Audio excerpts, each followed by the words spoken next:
Welcome to On the Engine. This is Season 2, Episode 1. We have with us Dr. Janelle Handlos, who is now the Interim AD for the University of Montana Western. And she's also a member of the Engine 18 board. Happy to have you. Thanks for having me. Nice to be on the engine. Absolutely. So let's get started with just tell us a little bit about yourself, how you ended up at Western, that kind of stuff. Well, back in 1996, I found my way to Western because Jim Lodge was my guidance counselor at Big Sky High School, and he sent me here, just knowing that was the right fit, and he was absolutely right. So I came to Western in 96, majored in physical education and sports medicine emphasis, English minor, and ran into Keith Handlos there.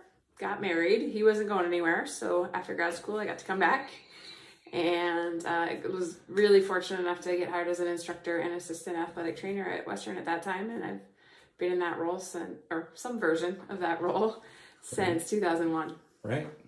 So we mentioned that you're the interim AD. This is actually your second stint. You're into it a couple of weeks. How is it different than maybe the first time? I think having that background knowledge, you know what you don't know a little bit more, sure, and you know what you do know. And so being able to not have to worry about some of the pieces, but over the last 7 or 8 years, things have changed in many good ways, but so there's a little catch up on that. The staff that I'm working with right now is just outstanding. And so I knew I didn't have to worry about any of that. They're all working together to accomplish our goals. Their teams are ready to roll. We're excited for the season. So I didn't have any concerns on that. And I had a great visit with my coaches, and we all decided that we could get through this together. And so that's what led me to accept this opportunity. And since it is your second time, I think that just makes it a lot easier for everybody. I think it does. We have a few coaches who weren't here, obviously, when I did that, but the culture in the department is good. The staff is really great. They work together well. And so being in the building with them all these years, even though I wasn't directly in athletics, I think there's trust there, and we've been able to work together really well.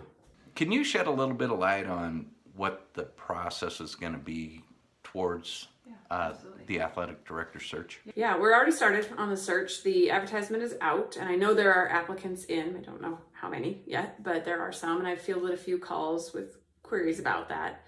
They're working on forming the search committee right now, and they're going to grab a group of people from across campus and the community.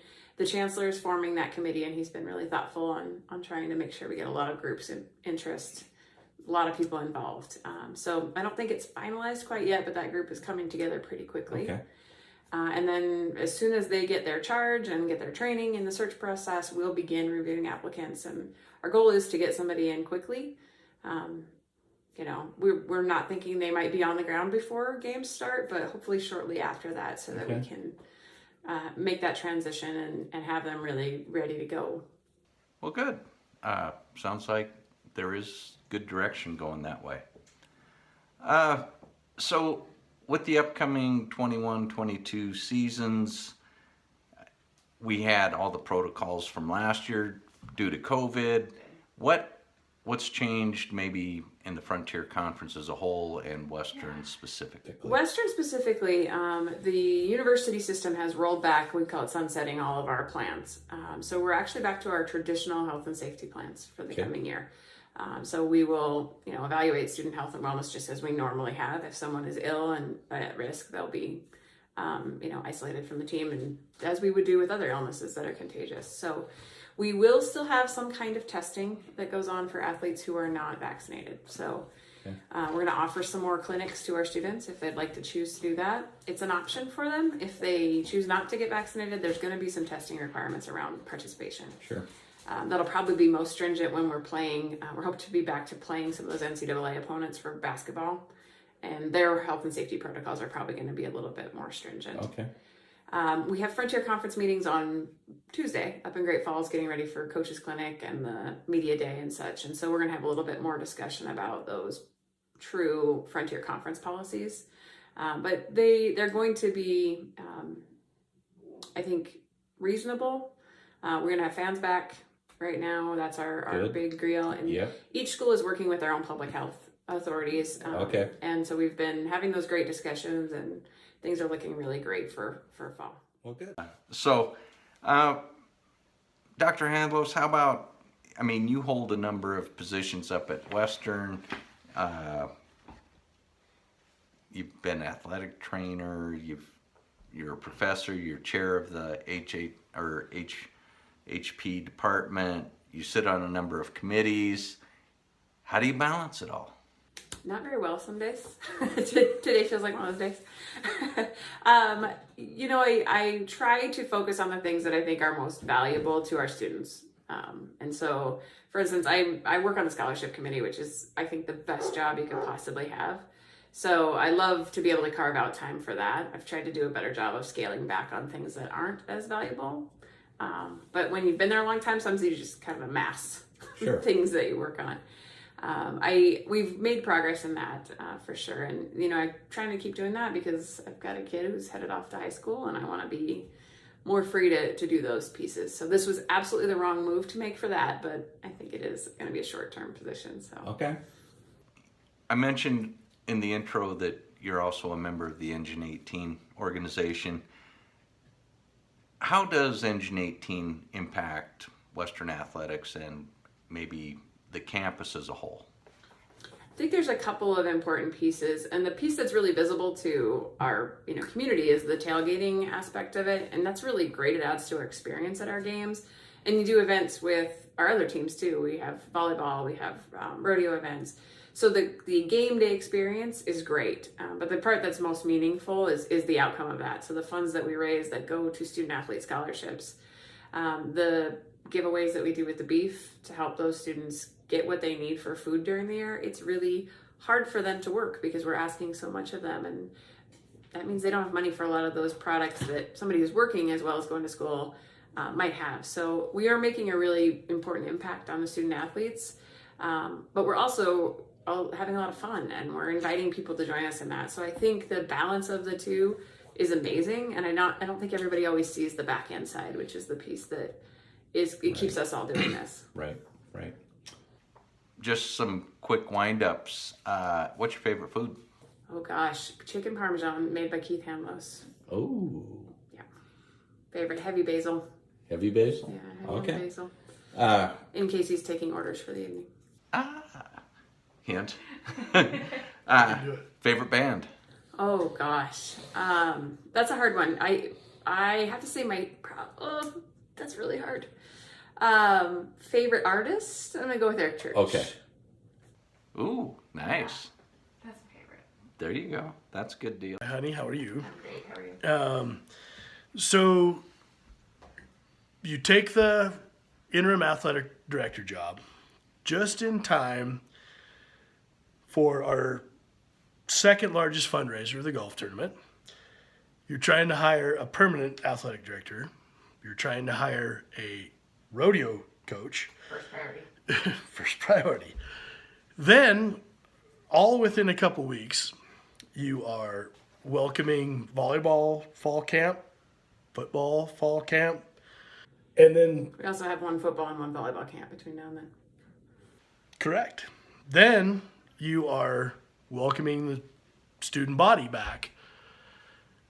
Is there better timing to ever take the job, or This is athletic. is there a better time in the year that you could have taken the job, or is this like thrown right into the fire? And I coming from a background in athletic training, summer ends July 31st.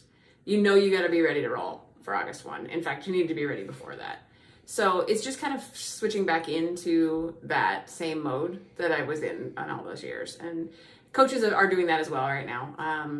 Jed and Rob Good from football and our facility staff just laid an entire new floor in the weight room, including picking up every single piece of equipment 5 times to move it. And so Trust me, Norris complains every day at lunch. They wrapped that up today. They've just been going all out to get those projects done. I was working with volleyball today on, we think we might have found an assistant coach for her so that she has some support. Our rodeo candidates just got those applications out for review. So it's just that time of year for all of us where it's fast and furious. And I think I'd be feeling the same sense of urgency no matter when I started this. I mean, unless it was like March when there's nothing going on. But that's not the way the world works around here. Right. So when you look at all the daunting tasks right now, how do you focus on, I got to hire a permanent AD, I've got to hire a rodeo coach, but I've also got to organize fall camps, I've got to get travel going, I've got to get all these things. How do you prioritize which is the most important?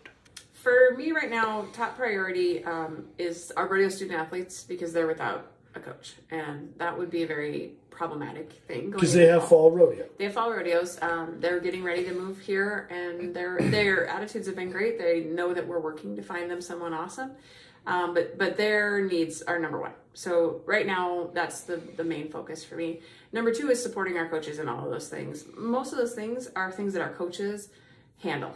They do an immense amount of work. We don't have administrative support. We're working on a little solution for that, but they've been doing the lion's share of that work for some time. And so trying to help them with that, we just resolved a billing issue with one of our major vendors today that was a disaster. And so we were able to get that fixed so that we could get more support in business services to take that off of their plates quite as much. So just trying to fix the things that are easy fixes for them because they're already very capable in doing those pieces, but it's a lot to ask. So first would be the student athletes, and for our rodeo team right now, that's the priority. And then second is just figuring out what we can do in the short term, and it may only be a month or two, to make their work a little bit easier. I think we're going to be able to bring in an administrative assistant in the next 2 weeks. So that'll be a huge help for them so that it can take some of the travel pieces off. It can help us with the fundraising. We're incredibly fortunate. The foundation has been playing a major role in the event support of those fundraising. And so they've been willing to help us continue that right now because it would be really impossible to do that as a one-person athletic department right now. So really thankful that we're still in this as a team. But yeah, the priority's got to always be the student athletes, but because I don't get to work with them directly, it's supporting their coaches and making sure that they have what they need to be successful. And as you mentioned before, all of our coaches do such a good job that you probably don't have to oversee a lot of what they do. No, they are absolute professionals who are the best. They are the best at their job. I wouldn't trade any of them for anyone out there. They know what they're doing. They're great coaches. They care about their students. And they're able to take care of all of these crazy tasks that are going on all the time that a lot of people don't have to deal with in these positions because they have more support. Great. You and I met at Western. We both have been involved. It's our favorite place in the world. We care about it so much. My question to you is, what is your favorite rivalry? It has to be Tech or Carroll. It has to be. And I have gone between the two, and I think it depends who we're playing that week. But I would like your opinion. I'm going to put you on the spot. Who is your favorite rivalry? That's hard. I like to beat both of them so very much. I have to say it's probably Carroll because we get the full underdog experience in that one. Like there's nothing about us that's alike, and there's nothing that should mean we beat them. And so when we go in there and we beat them in their fancy little pants facilities, it feels so good. But I love to hate Tech too. You know, we're not going to be here forever, and you want to leave it better than you found it.